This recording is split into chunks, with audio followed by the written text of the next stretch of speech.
మొటిమల సమస్యతో బాధపడుతున్నారా? ఇప్పుడు లేజర్ చికిత్సతో ట్రీట్మెంట్ రేంజ్ హాస్పిటల్స్ లో శాశ్వత పరిష్కారం. ఇప్పుడే సంప్రదించండి. ఓరి సోదరు మందు నువ్వు మానుకుంటే మేలు సోదరు. ఓరి సోదరు మందు నువ్వు మానుకుంటే మేలు సోదరు. ఇల్లు వల్లు గుల్ల చేసే ఆరోగ్యాన్ని దెబ్బతీసే మాయదారి తాగుడు కీడు సోదరు.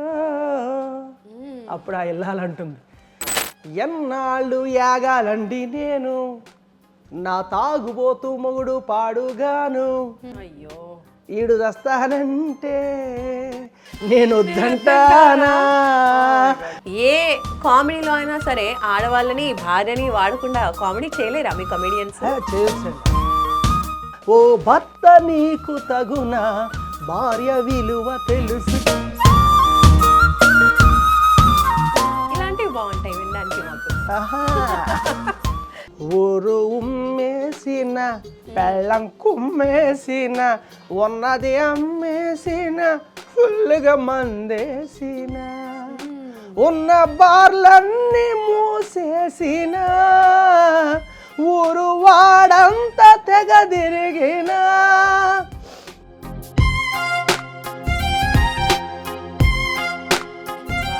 మళ్ళీ బాహుబలి దగ్గరికి తీసుకెళ్లారు మమ్మల్ని. హాయ్, హలో, నమస్తే, వెల్కమ్ టు సుమన్ టీవీ. నేను మానస. ఈరోజు మనతో పాటు ఉన్నారు ఒక సూపర్ ఎనర్జెటిక్ పర్సన్, ఖమ్మం వాసి మొగిలి వెంకటేశ్వరులు. గత 25 సంవత్సరాలుగా సినిమాలు, సీరియల్స్, షార్ట్ ఫిలిమ్స్ ఇలా ప్రతి దాంట్లో కూడా తన మార్క్ కామెడీతో ఎంటర్టైన్ చేస్తున్నారు. మెయిన్లీ స్టాండప్ కమెడియన్, అలాగే మనకి ప్యారడీ సింగర్ కూడా. అద్భుతమైన ప్యారడీ సాంగ్స్తో ఫుల్గా ఎంటర్టైన్ చేస్తూ ఉంటారు. మరి మన స్టూడియోకి వచ్చారు. ఈరోజు ఏం చేస్తారు, ప్యారడీ సాంగ్స్ ఏమి మన కోసం పాడి వినిపించబోతున్నారో ఆయన్ని అడిగి తెలుసుకుందాం. నమస్తే అండి మొగిలి గారు, బాగున్నారా? నమస్తే మేడం, బాగున్నాను. మీరు ఎలా ఉన్నారు? చాలా బాగున్నారు. సో మిమ్మల్ని చూస్తూ ఉంటే నిజంగా చాలా మాకు కూడా ఎనర్జీ వచ్చేస్తుంది, మీ పాటలు, ఆ జోష్ అంతా.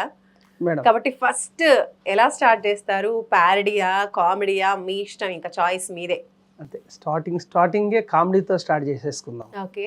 ఇడ్లీ తినక ఏడాదయ్యిందిరా, బోండా మరిచి 2 ఏళ్ళు దాటేరా. ఇడ్లీ తినక ఏడాదయ్యిందిరా, బోండా మరిచి 2 ఏళ్ళు దాటేరా.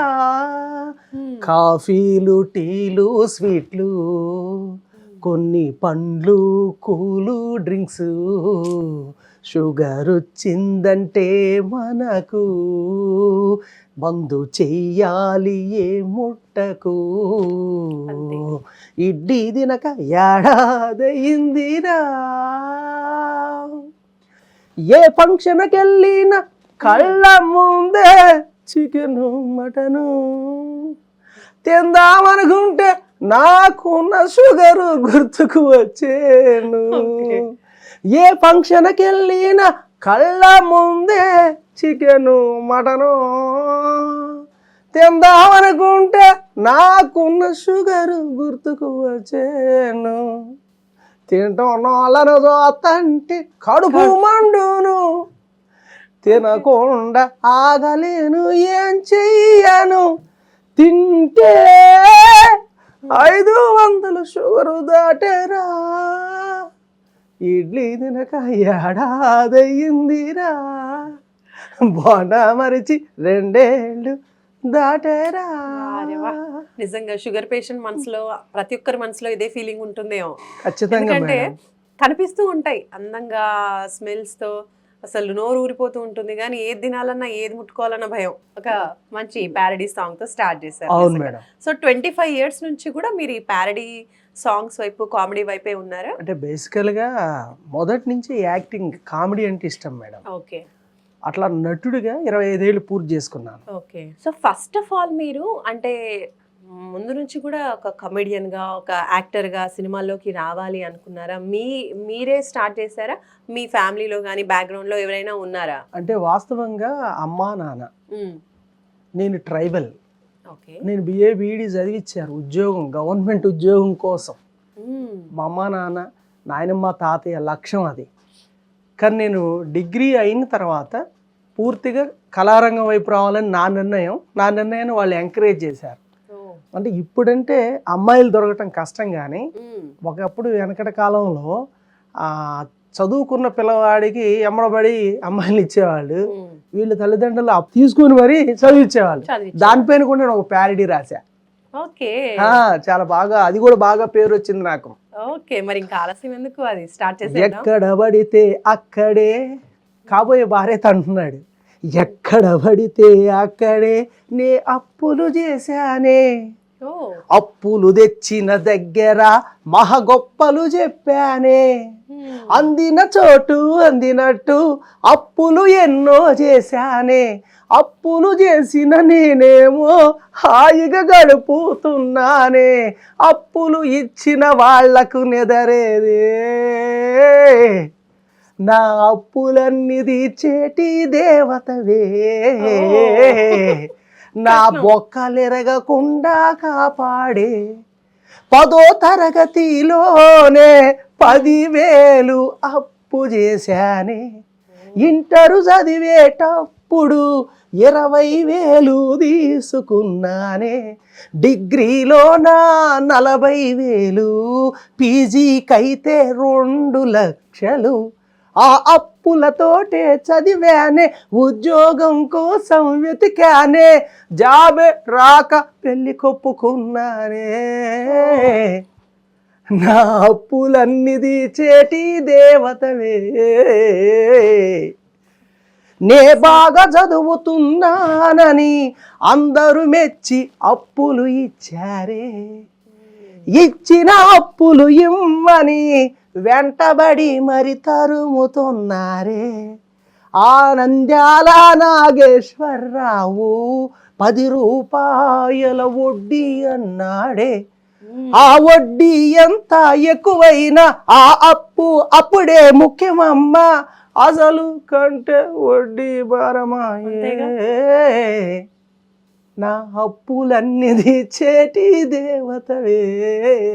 ఇలా అప్పులన్నీ కట్టడం ద్వారా తీర్చేస్తుంది అనమాట, కాబట్టి దేవత. సో సినిమాల మీద ఇంట్రెస్ట్ తో ఇటువైపు వచ్చాము అని చెప్పారు చక్కగా.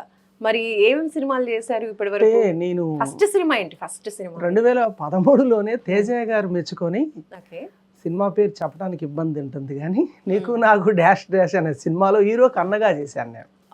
ఆ తర్వాత చిన్న చిన్న సినిమాలు ఒక 5 చేశాను.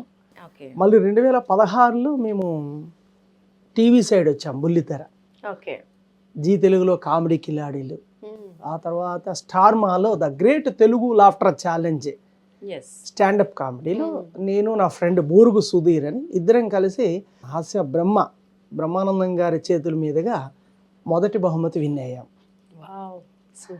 ఆ తర్వాత స్టాండప్ కామెడీలోనే ఖుషీ ఖుషీగా నాగబాబు గారు యూట్యూబ్లో ప్రారంభం చేస్తే ఫైనల్ దాకా వెళ్ళాం. ప్రస్తుతం ఇంకా పూర్తి సినిమాల కోసమే ప్రయత్నాలు చేస్తున్నాం మేడం. ఇది సినిమాల్లో కూడా పారడీస్ చేయాలనా లేదంటే కామెడీ మేడం, మెయిన్ కామెడీ, మంచి కామెడీ చేయాలి, కామెడీ రోల్స్ కావచ్చు, క్యారెక్టర్ ఆర్టిస్ట్ గా. ఓకే, సో పారడీ సాంగ్స్ అయితే మాకు వినిపించారు. ఇంకా ఏం చేస్తూ ఉంటారు ఇది కాకుండా కామెడీ అంటే? స్టాండప్ లో ఒక 2 బిట్లు చెప్తాను మీకు. ఓకే, నిలబడి వినాలా కూర్చొని? కూర్చోవాలా, మీరు కూర్చోవాలి, మేము నిలబడాలి. ఓకే, నిలబడి కూడా నవ్వుకోవచ్చు అన్నట్టు కూర్చొని కూడా నవ్వుకోవచ్చు, స్టాండప్ కామెడీ. ఓకే, హలో నమస్కారం అండి రావు గారు, నేనే మీకు కాల్ చేద్దాం అనుకున్నానండి. మీ అమ్మాయికి ఏమిటండి దివ్యమైన పాలకొల్లు సంబంధం చూశానండి. అల్లుడు గారికి ఏంటండి బాబు బోల్డ్ అంత ఆస్తి, 100 ఎకరాల మాగానుందండి. రావు గారు అవి చూసుకోవాల్సిన కర్మ అల్లుడు గారికి ఏంటండి, అందుకు కూలోళ్ళు, పనోళ్ళు, వర్కర్లు ఉన్నారండి. అంతేకాదు 10 రొయ్యల చెరువులు ఉన్నాయి. రావు గారు అవి చూసుకోవాల్సిన కర్మ అల్లుడు గారికి ఏమిటండి, అందుకు కూలోళ్ళు, పనోళ్ళు, వర్కర్లు ఉన్నారండి. రావు గారు ఏం మాట్లాడుతున్నారండి మీరు? కాపురం చేయాల్సిన కర్మ అల్లుడు గారికి ఏమిటండి, అందుకు కూలోళ్ళు, పనోళ్ళు, వర్కర్లు ఉంటేను. సారీ రావు గారు, సారీ అండి, ఉంటానండి, మళ్ళీ చేస్తానండి. అమ్మో, నా దగ్గరకు వచ్చే రకరకాల క్యాండిడేట్ వల్ల నా మైండ్ దొబ్బిందండి. ఏం మాట్లాడుతున్నానో నాకేం అర్థం కావట్లేదండి. అమ్మా మొన్న ఒకడికి నా దగ్గరకు వచ్చాడండి బడుద్దాయి. వాడికి మంచి వయసులో పెళ్ళైతే వాడు కూతురు పెళ్లి చేయాల్సిన వయసులో నా దగ్గరకు వచ్చి వాడు అంటాడండి, గురువు గారు అమ్మాయికి గవర్నమెంట్ జాబ్ కావాలన్నాడండి. అంతవరకు ఓకే. అమ్మాయి తల్లిదండ్రులకు కూడా గవర్నమెంట్ జాబ్ కావాలన్నాడండి. దరిద్రుడు వాడికి పిల్లనే వెతకాలా జాబే వెతకాలా. ఇంకొకడు వచ్చి అన్నాడండి అమ్మాయి తల్లి బాగుంటుందా అన్నాడండి. అదేమిట్రా అంటే తల్లి బాగుంటేనే పిల్ల బాగుంటుందన్నాడండి ఎదవలాజిక్కు వాడును. అయ్యా ఆ శ్రీముఖికి కూడా నేనే పెళ్లి చేద్దాం అనుకున్నానండి. కానీ ఆ ఛాన్స్ నాకెక్కడదండి. యూట్యూబ్లో ఇప్పటికే 30-40 సార్లు వాళ్ళే చేసేసారండి.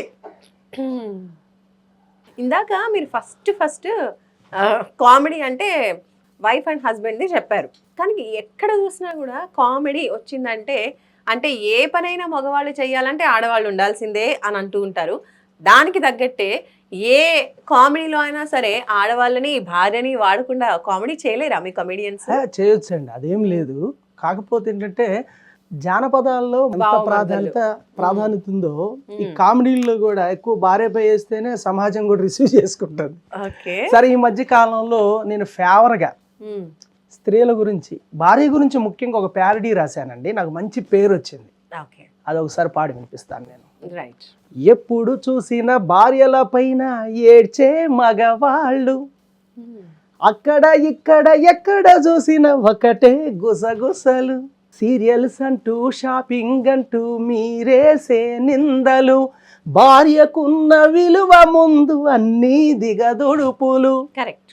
శ్రీమతి అంటే చీచీ అంటూ తిడతారే మీరు, శ్రీమతి లేకపోతే మన బతుకే బజారు, సామజవర గమన ఓ భర్త నీకు తగున, భార్య విలువ తెలుసుకొని మజలుకో ఇకనైనా, సామజవర గమన ఓ భర్త నీకు తగున, భార్య విలువ తెలుసుకొని మసలుకో ఇకనైనా.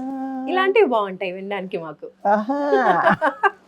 కామెడీగా కూడా బాగుంటాయి, నిజంగా కూడా బాగుంటాయి. కొత్తగా పెళ్లి అయినప్పుడు ఇక్కడ సూర్యనారాయణ గారు అని పోస్టల్ సూపరింటెండెంట్ గా చేసి రిటైర్ అయ్యారు పెద్ద ఆయన. ఆయన దగ్గరికి వెళ్ళి ఒక సలహా అడిగా, గురుగారు నా నోట్లో నుంచి ఏ మాట వచ్చినా మా ఆవిడ కయ్యమంటుందండి, కాస్త అరవకుండా ఉండే ఉపాయం చెప్పండి అన్న. ఆయన ఒకటే అన్నాడు, ఆడవాళ్ళు అరవకుండా ఉండాలంటే వాళ్ళు ఏ పని చేసినా సూపర్ అని పొగిడితే చాలు మన దగ్గరికి రారు అన్నాడు. సరే అది ఇంటికి వచ్చేసరికి ఎలా ఫాలో అయినా వినండి. మా ఆవిడ అన్నం వడ్డించింది, తింటుంటే సూర్యనారాయణ గారు చెప్పిన మాటలు గుర్తుకొచ్చాయి. ఇక రెచ్చిపోయా, సుబ్బు అన్నం ఏంటి ఎంత తెల్లగా ఉంది, ఉజాలు వేసావా, అసలు భలేగుందే, ఈ పప్పు గోంగూర చట్నీ తింటుంటే ఉందే సుబ్బు, సూపర్ బ్రహ్మాండం, ఆహా ఓహా అని పొగిడేసరికి అప్పుడు మా ఆవిడ అంది, పెళ్ళి 5 ఏళ్ళు అవుతుంది ఎప్పుడు పొగడలేదండి, ఈరోజు చేత కాకపోతే ఈ పప్పు చట్నీ పక్కింటి ఆంటీ పంపించింది అండి. అందుకనే మీరు ఎటు నుంచి అయినా పదునేనండి, మీకు ఎటు నుంచి అప్పుడు మీరు అడిగి ఉండాల్సింది ఎవరు ఉండారు ఫస్ట్ అని, తర్వాత అంటే పాజిటివ్ గా ఉండేది, రైట్ ట్రాక్ లో ఉండేవాళ్ళు. అవునవును.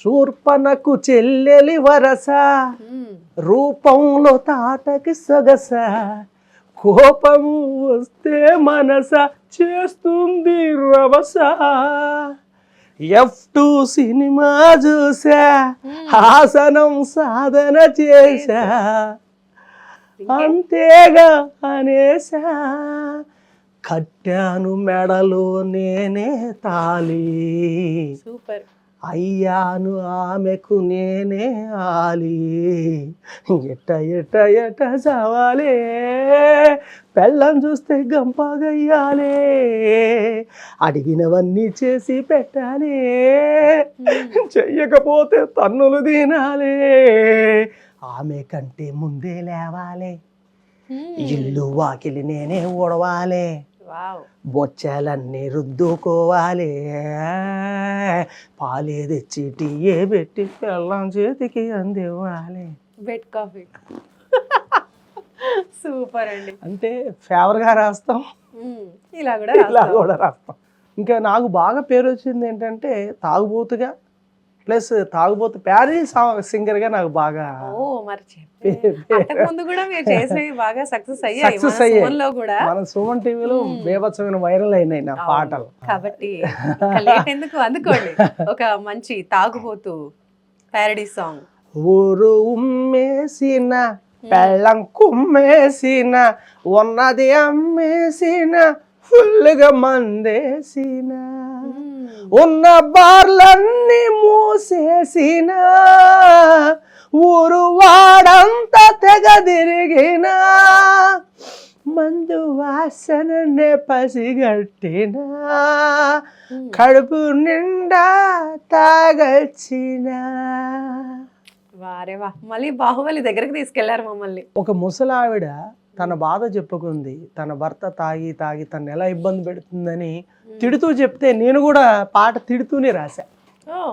వర్షం సినిమాలో ప్యారడీ, ఇది కూడా నాకు బాగా పేరు తీసుకొచ్చిన.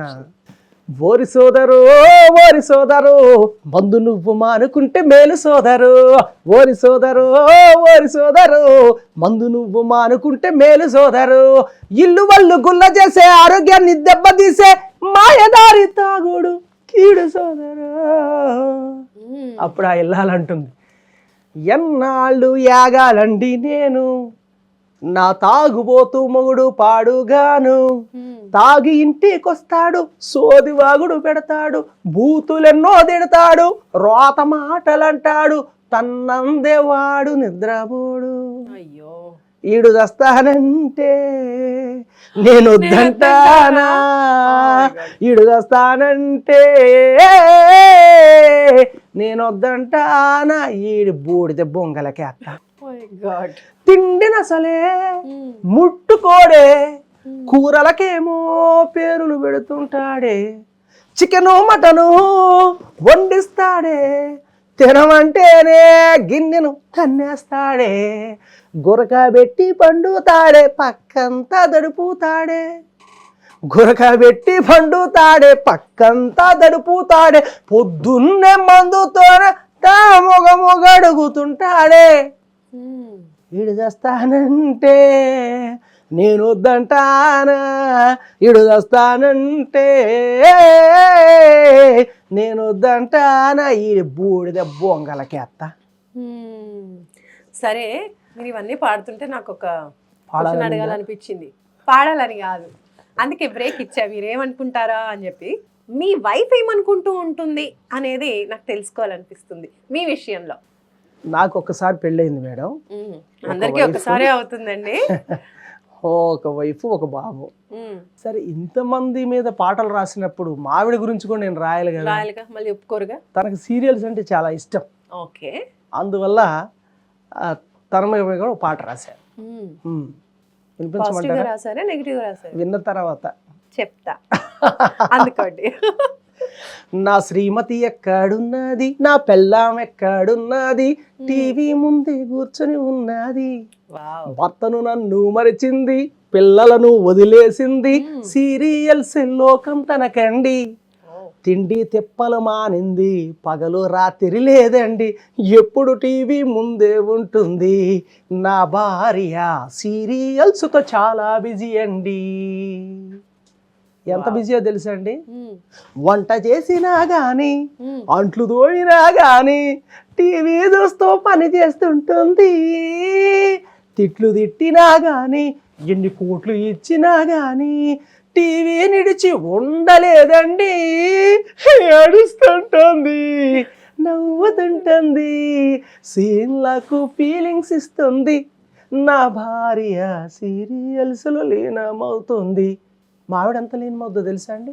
మా ఇంటికి చుట్టాలు బంధువులు వస్తే బాగున్నారని అడగదండి, ఏం వదినా రాత్రి చక్రవాహం చూసారు, మా ఊళ్ళో కరెంటు పోయింది, ఏం జరిగింది, చుట్టాలు వచ్చినా గాని స్నేహితులు వచ్చినా గాని సీరియల్స్ ముచ్చటిస్తుంది, చీర కట్టినా కానీ జడను వేసినా కానీ సీరియల్స్ ఫాలో అవుతుంది, నన్ను పిలిచిన పిల్లలను పిలిచిన సీరియళ్ళల్లో పేర్లే పిలుస్తుంది, నన్నైతే ముద్దుగా ఇక్బాల్ ఇక్బాల్ అంటుంది.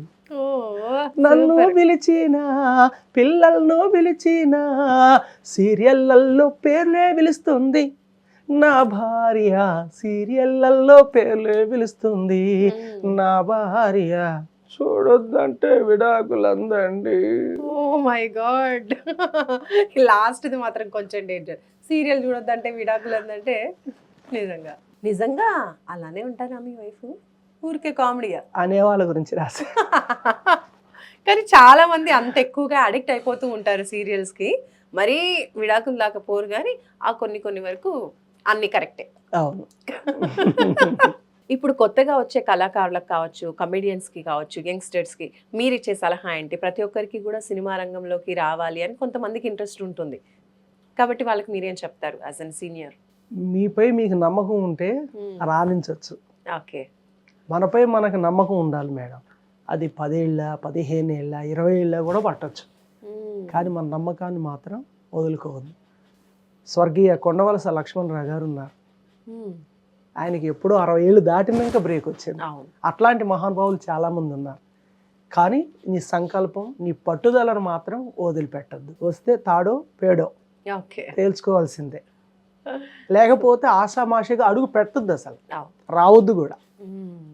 కరెక్ట్ అండి. దృఢ సంకల్పంతో మన మీద మనకి కాన్ఫిడెన్స్ ఉంటేనే అది ఏ రంగం అయినా సరే ఎందులో అయినా రాణించాలి అంటే ఫస్ట్ స్ట్రాంగ్గా డిసైడ్ అయ్యి అందులోకి దిగాలి. దాని తర్వాత కష్టపడితే అనుకున్న సక్సెస్ కొంచెం లేట్ అయినా తొందరగా అయినా ఖచ్చితంగా వచ్చింది. తప్పనిసరిగా వస్తుంది. రైట్ అండి. చాలా సూపర్గా చెప్పారు. నిజంగా చాలా మంచి కామెడీతో మనని ఎంటర్టైన్ చేస్తూనే వాస్తవమైన విషయాలు కూడా చెప్పారని చెప్పొచ్చు. సో మొగలి వెంకటేశ్వర్లు గారు, థ్యాంక్ యూ సో మచ్ అండి. ఈరోజు మా స్టూడియోస్కి వచ్చారు. అలాగే మీ జర్నీని ఇంకా ఇలాగే కంటిన్యూ చేస్తూ మీరు కోరుకున్నట్టుగా ఒక స్టాండప్ కమెడియన్గా ఒక సినిమాలో మంచి క్యారెక్టర్స్తో సినిమా ఇండస్ట్రీలో అలాగే మీరు కోరుకున్న విధంగా మంచి మంచి క్యారెక్టర్స్ రావాలి అని మేము కూడా